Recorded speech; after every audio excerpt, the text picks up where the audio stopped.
Yes, good morning to all of you.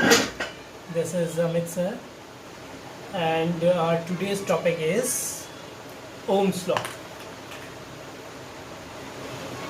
Ohm's law, right? हाँ, पहले तो जिसने सब्सक्राइब नहीं किया है प्लीज़ सब्सक्राइब कर लें, क्योंकि जो भी नए वीडियोस हैं आपको मिलते रहेंगे। तो आज ओम्स लॉ पढ़ेंगे हम। ओम्स लॉ में हम पढ़ेंगे किसी भी कंडक्टर का behaviour when it is connected with some electric field. देखिए, अगर मान लीजिए हमने एक इलेक्ट्रिक फील्ड से यहाँ किसी कंडक्टिव रेजिस्टिव सब्सटेंस को जोड़ा। कंडक्टर का कुछ रेजिस्टेंस होता है, अभी बताएंगे क्यों होता है। मान लीजिए कंडक्टर है, इसको आपने इस तरीके से जोड़ दिया, साथ में आपने यहाँ पर एक एमीटर लगा दिया और इसके अक्रॉस आपने एक वोल्ट मीटर लगा दिया। तो अब आप जैसे यहाँ पर मान लीजिए पहले सेल आपका एक लिया आपने, सिंगल सेल, तो फिर आपने V और I का वैल्यू निकाल लिया और V और I का वैल्यू निकाल के आपने यहाँ प्लेस कर लिया। V का वैल्यू मान लीजिए ये आप लेते हैं, ये V का वैल्यू है और ये करंट का वैल्यू I, राइट। V का वैल्यू मान लीजिए आपने 1.5 वोल्ट दिया, जैसे 1.5 वोल्ट का एक सेल होता है, ठीक है। उस समय करंट मान लीजिए आपकी है 1 एम्पियर, 1 एम्पियर करंट आपको मिली, राइट। यहाँ पर 1 एम्पियर, ये 1.5 वोल्ट आ जाएगा। फिर आपने मान लीजिए एक सेल और बढ़ा लिया ऐसे, तो अब 3 एम्पियर हो जाएगा ना। और इस समय मान लीजिए 2 एम्पियर की करंट आ जाएगी, 2 एम्पियर करंट। ऐसे ही ये 4, 5, यहाँ 4.5 है। इस समय 3 एम्पियर की current, right. 1 volt, 2 volt, 3 volt, 4 volt, 5 volt, ऐसे जा रहा है। तो आप क्या देखते हैं, जब भी हम एक V और I के बीच ग्राफ बनाते हैं, V और I, इसके बीच जब भी ग्राफ बनाते हैं तो हमें मिलता है एक straight line, this comes a straight line. So VI graph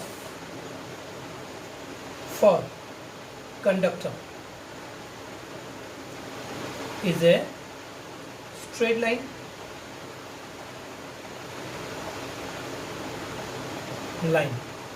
ठीक है। तो यही ओम्स ने, जो जॉर्ज साइमन ओम है, उसने भी यही चीज़ देखी और उसको उसने डेफिनेशन के फॉर्म में लिख दिया। उसने क्या बताया कि let the physical condition remain same, let condition remains same. अच्छा, फिजिकल कंडीशन में का मतलब क्या है?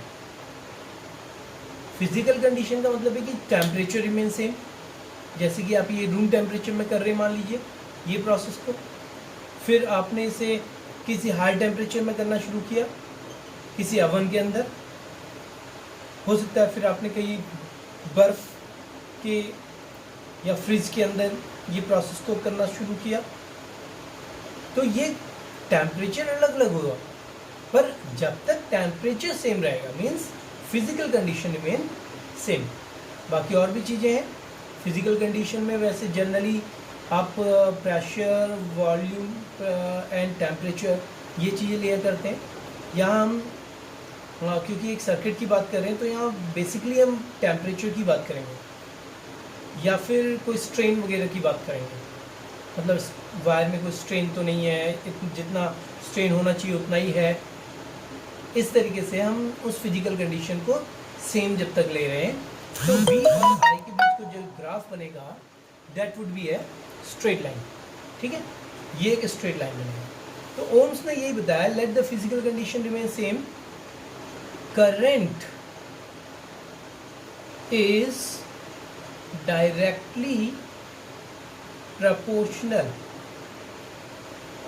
to potential difference। जितना जितना पोटेंशियल डिफरेंस बढ़ाएंगे उतनी उतनी करंट बढ़ती जाएगी। ये आपको ओम्स लॉ का डेफिनेशन मिला। ठीक है, अब इसके आगे बढ़ते हैं हम।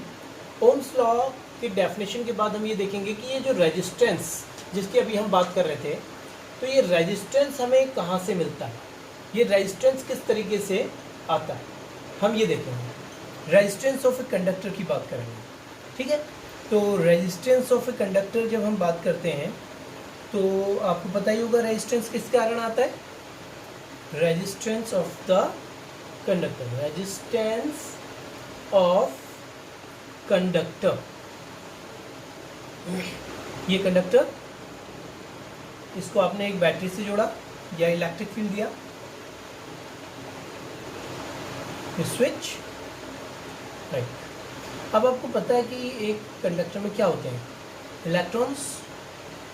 कंडक्टर कंसिस्ट ऑफ इलेक्ट्रॉन्स, ये सारे इलेक्ट्रॉन्स हैं, फ्री इलेक्ट्रॉन्स।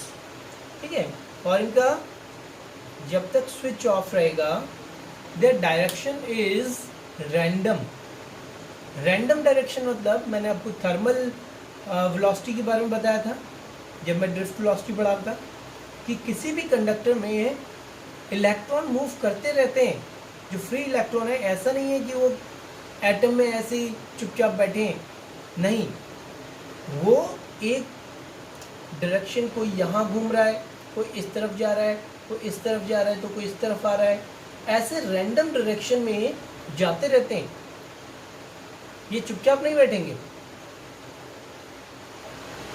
क्यों नहीं बैठेंगे? क्योंकि इनके पास एनर्जी है।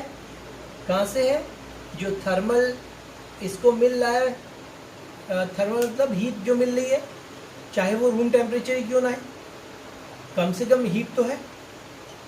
हम 0 केल्विन तो नहीं ले रहे ना। 0 केल्विन में हो सकता है कि इसके सारे इलेक्ट्रॉन मूव करना बंद हो जाए, बट एक रूम टेम्परेचर में तो इसके सारे इलेक्ट्रॉन मूव करेंगे, पर इसमें करंट कुछ नहीं होगा। मैंने आपको जैसे पहले ही बताया कि करंट क्यों नहीं होगा, क्योंकि ऑन एन एवरेज जितने इलेक्ट्रॉन लेफ्ट साइड जा रहे होंगे उतने इलेक्ट्रॉन राइट साइड भी जा रहे होंगे, उतने इलेक्ट्रॉन अप भी जा रहे होंगे, उतने इलेक्ट्रॉन डाउन भी आ रहे होंगे। तो ओवरऑल हम कह सकते हैं कि इनका जो करंट है इसमें अभी 0 रहेगा। इलेक्ट्रॉन के फ्लो के बावजूद भी करंट का जो अमाउंट है वो 0 है। बट एज सून जैसे ये स्विच ऑन होता है, क्या होगा, ये सारे इलेक्ट्रॉन पॉजिटिव टर्मिनल की तरफ भागेंगे, जैसे इन्हें कुछ मिल गया हो। जैसे आपको कोई कहे कि रेस है और वहाँ लास्ट एंड में आपको एक बहुत अच्छा प्राइज मिलने वाला है, तो सभी लोग भागेंगे ना। मान लीजिए 100 लोग हैं और एक ट्रैक छोटा सा है, तो सारे के सारे तो सबसे पहले यहाँ नहीं पहुँचेंगे। कौन पहुँचेगा? जो ज़्यादा तेज़ रेस लगाएगा। और कौन पहुँचेगा? जो सबसे यहाँ पर होगा वो सबसे पहले पहुँचेगा। यहाँ वाला जो है, इस ट्रैक में सारे खड़े हैं इतने में, और इनको यहाँ से ऐसे भागना है, तो इलेक्ट्रॉन यहाँ कैसे पहुँचेगा? बल्कि ओवरऑल अभी तो मैं इसी को कंडक्टर मान रहा हूँ, अगर मैं इस वायर को भी, क्योंकि ये भी कंडक्टिव है, इसको भी कंडक्टर मानूँ, तो यहाँ भी इलेक्ट्रॉन ऐसे रहते हैं सारे फ्री इलेक्ट्रॉन। ये सारे फ्री इलेक्ट्रॉन है, देखिए।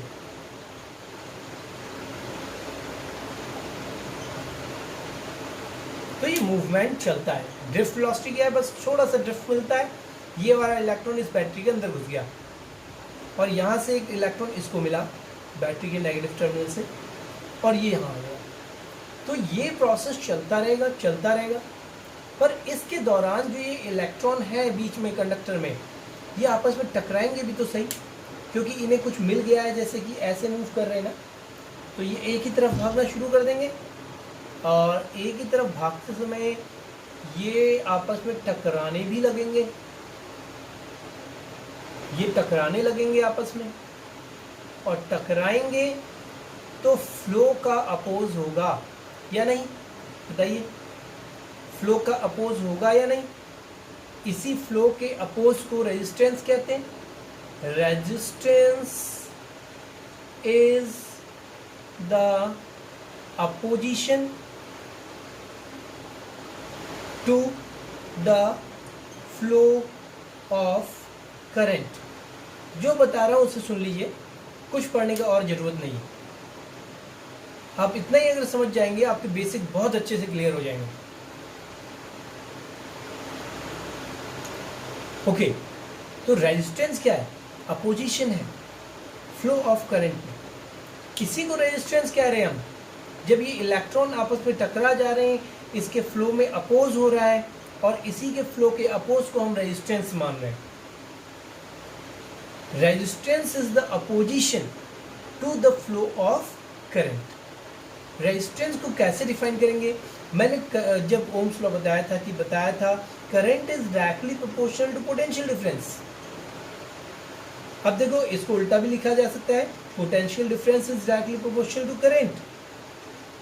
पोटेंशियल डिफरेंस भी करंट के डायरेक्टली प्रोपोर्शनल है। अगर हम प्रोपोर्शनलिटी साइन हटाएं तो एक रेजिस्टेंस जो कांस्टेंट है वो मल्टीप्लाई करना पड़ेगा, तो V is equal to R I. Here R is the resistance, इसी को हमने रेजिस्टेंस माना है, राइट? तो रेजिस्टेंस क्या है? R is equal to V upon I. Resistance of the conductor R is numerically equal to V divided by I. Means resistance, अच्छा इसकी यूनिट क्या होगी? ओम्स को के ऑनर में इसको हम, इसकी यूनिट को ओम ही कहते हैं। ओम, इसका सिंबल ऐसा रहता है, ठीक है, ओम। तो वोल्टेज की यूनिट क्या होती है? Volt, right? V potential difference, potential difference की यूनिट वोल्ट, और करंट की यूनिट एम्पियर। तो आप 1 ओम को डिफाइन भी कर सकते हैं। यहाँ से आप 1 ओम को डिफाइन करना चाहें तो यहाँ से 1 ओम को डिफाइन किया जा सकता है। 1 ohm is equal to 1 volt upon 1 ampere. तो सोचिए, एक ऐसा कंडक्टर जिसमें 1 वोल्ट का पोटेंशियल डिफरेंस दिया गया और इसमें 1 एम्पियर की करंट बहेगी उस समय, तो हम कहेंगे कि इस कंडक्टर का जो रेजिस्टेंस है वो 1 ओम है। जब 1 वोल्ट का पोटेंशियल देंगे, करंट 1 एम्पियर बहेगी, तो हम कहेंगे 1 ओम का रेजिस्टेंस है। Means 1 ohm resistance is the resistance of that conductor in which 1 ampere of current flows when 1 volt of potential difference is applied. 1 volt का पोटेंशियल डिफरेंस जब अप्लाई करते हैं और जितना 1 एम्पियर का उसमें करंट आता है, तो हम कहेंगे कि यहाँ पर रेजिस्टेंस कितना है? रेजिस्टेंस है 1 ओम, राइट? नेक्स्ट हम बात करेंगे फेलियर की। ओम्स लॉ कहाँ फेल होते हैं? Failure of Ohm's law. देखिए, अभी आपको बताया था कि एक स्ट्रेट लाइन आने वाली है, V और I का ग्राफ एक स्ट्रेट लाइन रहने वाला है, ऐसा, ये V, ये I। बट इन जनरली जब आप आपको एक सर्किट देंगे, एक्सपेरिमेंट करने को कहेंगे, ये लो एक कंडक्टर, ये लो इसमें आपके पास एक एमीटर, ये लो आपके पास एक वोल्ट मीटर, ये लो आपके पास सेल्स, आप सेल एक कनेक्ट करेंगे, रीडिंग लेंगे, दूसरा सेल कनेक्ट करेंगे, रीडिंग लेंगे, तीसरा सेल कनेक्ट करेंगे, रीडिंग लेंगे। ऐसे करते करते जब आप रीडिंग लेते लेते एक ग्राफ बनाएंगे तो ऐसा है। बट एक्चुअली ऐसा नहीं आता है। एक्चुअली जब हम इसको आगे बढ़ाते जाते हैं प्रोसेस को, ये ग्राफ आगे से थोड़ा सा ऐसे हो जाता है। क्यों? ये इसका फेलियर है। क्योंकि ये क्यों हो जाता है मैं आपको बताता हूं। क्योंकि जैसे जैसे पोटेंशियल आप बढ़ाते रहेंगे, 1.5 वोल्ट लिया, 1 एम्पियर करंट आई, राइट? ये 1.5 वोल्ट तो 1 एम्पियर करंट, ठीक है। यहाँ 3 वोल्ट, 2 सेल ले लिया तो 2 एम्पियर करंट। यहाँ 4.5 वोल्ट, 3 एम्पियर करंट, ऐसे। पर अब जो इसके बाद आप बढ़ा रहे हो, मान लीजिए 6 वोल्ट दिया, करंट ज़्यादा हो जाती है। ये जो डिफरेंस आता है, ये क्यों आता है? क्योंकि यहाँ एक गर्मी पैदा हो जाती है। हीटिंग इफेक्ट ऑफ करंट आपने सुना है, हीटिंग इफेक्ट ऑफ करंट। इस हीटिंग इफेक्ट से क्या होगा, जैसे जैसे वोल्ट बढ़ते जाएगा हीटिंग इफेक्ट बढ़ता जाएगा, करंट बढ़ता जा रहा है। अब हीटिंग इफेक्ट बढ़ेगा तो कंडक्टर में हीटिंग इफेक्ट के कारण रेजिस्टिविटी, रेजिस्टेंस जो है बढ़ जाता है। ये कंडक्टर की प्रॉपर्टी है। When current increases, resistance increases, ये कंडक्टर की प्रॉपर्टी। ऐसा सेमीकंडक्टर के केस में नहीं होगा। सेमीकंडक्टर इसका जस्ट उल्टा चलता है, करंट इंक्रीज करने में रेजिस्टेंस कम हो जाता है। तो ये केस हम बाद में पढ़ेंगे, बट फिर भी आपको पता होना चाहिए कि कंडक्टर में ऐसा क्यों ग्राफ टेढ़ा हो जाएगा। तो ये इसका फेलियर कहा जाएगा बिकॉज ऑफ हीटिंग इफेक्ट। ये पहला फेलियर आप कह सकते हैं। और भी जगह आपको इसके फेलियर मिलेंगे, जैसे मान लीजिए आपने एक सेमीकंडक्टर ले लिया, वहां भी आपको फेलियर मिलता है। कैसे? शुरुआत में तो पहले तो इसमें 2 चीज़ें होती हैं। एक तो पॉजिटिव बैटरी का पॉजिटिव टर्मिनल एक तरफ कनेक्ट किया और दूसरी तरफ नेगेटिव, और उस बैटरी को अपोजिट कर दिया। मीन्स जहाँ पॉजिटिव कनेक्ट था वहाँ नेगेटिव, और जहाँ नेगेटिव कनेक्ट था वहाँ पॉजिटिव। अगर ऐसा कर दिया तो ग्राफ भी डिफरेंट बनता है। एक केस में ग्राफ ऐसा बनेगा और उसे उल्टा करने में ग्राफ ऐसा बनेगा, इस तरीके से। मतलब कि यहाँ पर कंडक्टर में तो ऐसा नहीं हो रहा था। कंडक्टर में तो ग्राफ एक ही तरीके से बन रहा था, चाहे आप पॉजिटिव कहीं भी कनेक्ट कर दो, कहीं भी नेगेटिव कनेक्ट कर दो, बस V और I का ग्राफ देखना है। पर सेमीकंडक्टर के केस में जब हम पीएन जंक्शन की बात करते हैं बाद में, अभी हम उसको नहीं लेंगे, बट फिर भी आपको बता रहा हूँ शुरुआत में ही कि ग्राफ का कंडीशन ही चेंज हो जाता है। तो ये भी तो ओम्स लॉ को फॉलो नहीं कर रहा है। देखिए, क्या ये स्ट्रेट लाइन है? स्ट्रेट लाइन यहाँ से आना जरूर शुरू हुआ है, पर यहाँ तक तो ये स्ट्रेट लाइन नहीं है, यहाँ तो कर्व इस तरीके से निकल रहा है। तो इस तरीके से हमें इसमें फेलियर भी देखने को मिलते हैं, राइट। और भी जगह फेलियर है, जैसे एक थायरिस्टर की बात बताऊं तो ये बिल्कुल अपोजिट बिहेव करता है। मतलब कि थायरिस्टर में कहीं कहीं जगह पे ऐसा भी होता है कि पोटेंशियल बढ़ाने में, ये वाला एरिया देखिए AB, पोटेंशियल कम करने में करंट बढ़ जाती है, पोटेंशियल कम करने में करंट बढ़ जा रही है। ये वाला हिस्सा देखिए, ये I, ये V, पोटेंशियल कम किया तो करंट फिर भी बढ़ गई। ये तो बिल्कुल अपोजिट बिहेव कर रहा है।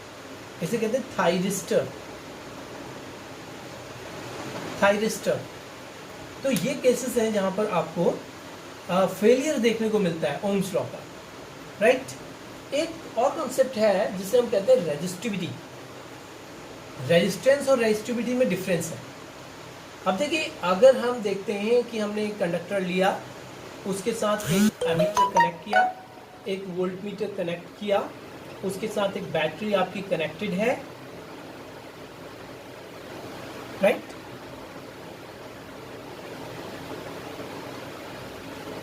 अब रेजिस्टेंस जो होता है ये कंडक्टर की लेंथ पे डिपेंड करता है। ये कंडक्टर कितनी लेंथ का है, मान लीजिए ये इस लेंथ का है, L लेंथ है इसकी, तो resistance is directly proportional to length of the conductor. हमने देखा, हमने इसको दुगना ले लिया, ऐसे करके फोल्ड करके ट्वाइस लेंथ का ले लिया इस कंडक्टर को, रेजिस्टेंस भी दुगना हो गया। हम देखा, उस वजह से हमने ये कंक्लूजन लिखे, right. Second, resistance is inversely proportional to area. हमने ये कंडक्टर जो इतना मोटा लिया था, इसका कुछ रेजिस्टेंस था, मान लीजिए आर, हमने इसको दुगनी मोटाई का ले लिया, इतना मोटा ले लिया, रेजिस्टेंस हाफ हो गया। इसका क्रॉस सेक्शन एरिया की दुगना होने की बात कर रहा हूं मैं, तो रेजिस्टेंस हाफ हो गया। तो रेजिस्टेंस इनवर्सली प्रोपोर्शनल एरिया के होता है। थर्ड चीज, अब देखिए, अगर हम इन दोनों को मिलाएं, हम इन दोनों कंडीशन को एक साथ मिलाएं, तो हमें क्या मिलेगा? R is proportional to L by A, right. और अगर एक कांस्टेंट डालेंगे यहाँ पर, तो rho L upon A, here rho is the constant and this constant is called resistivity. इसी को हम रेजिस्टिविटी कहते हैं। Resistivity of the conductor rho अगर डिफाइन करना चाहें, R A by L, right. Resistivity is of the conductor is numerically equal to resistance of that conductor which has 1 meter square of cross section area and which has 1 meter of length। मतलब कि मान लीजिए 1 metre का conductor है और इसका cross section भी 1 metre square है, तो हम कहेंगे कि इसकी रेजिस्टिविटी इसके रेजिस्टेंस के इक्वल है, but numerically only.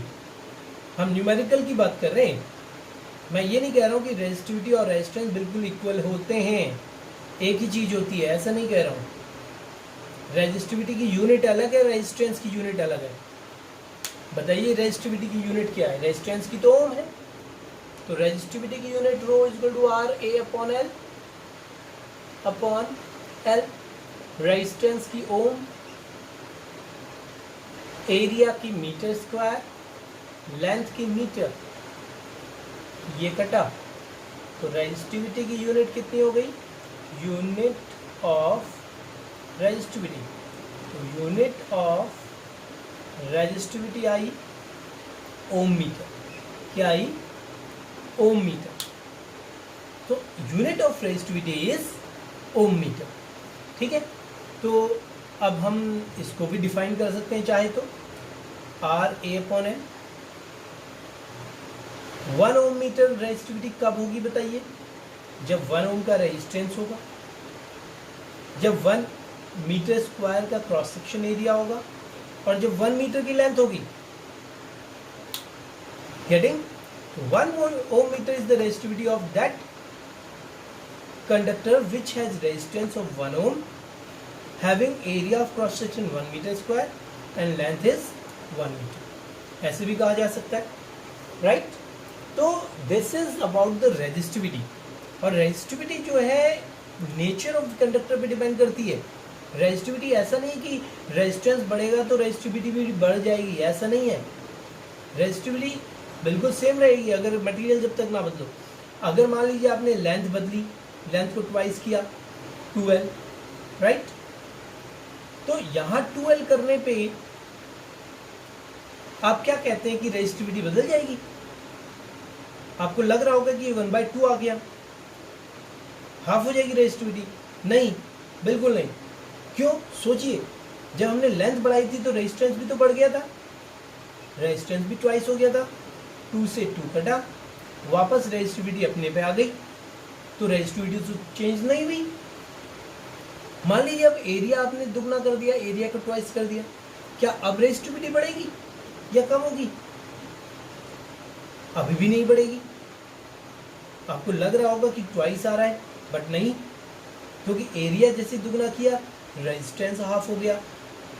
Resistance half तो 2 से 2 फिर से गया, और फिर से रेजिस्टिविटी सेम आ गई। तो रेजिस्टिविटी चेंज नहीं होगी। एक चीज याद रहे, रेजिस्टेंस चेंज हो सकता है लेंथ और एरिया से। क्वेश्चन आता है घुमा के, आपसे पूछा जाएगा लेंथ इतनी कर दी, रेजिस्टेंस कितना हो जाएगा? उसमें सेकंड क्वेश्चन देंगे, लेंथ इतनी कर दी, रेजिस्टिविटी कितनी हो जाएगी? No change in resistivity. तो ये चीज़ याद रखिएगा, जब तक आप एक कॉन्सेप्ट क्लियर है आप अच्छे से बता सकेंगे। तो इसके लिए आप रेगुलरली वॉच कीजिए चैनल को। तो thank you for today, please subscribe, share, thank you.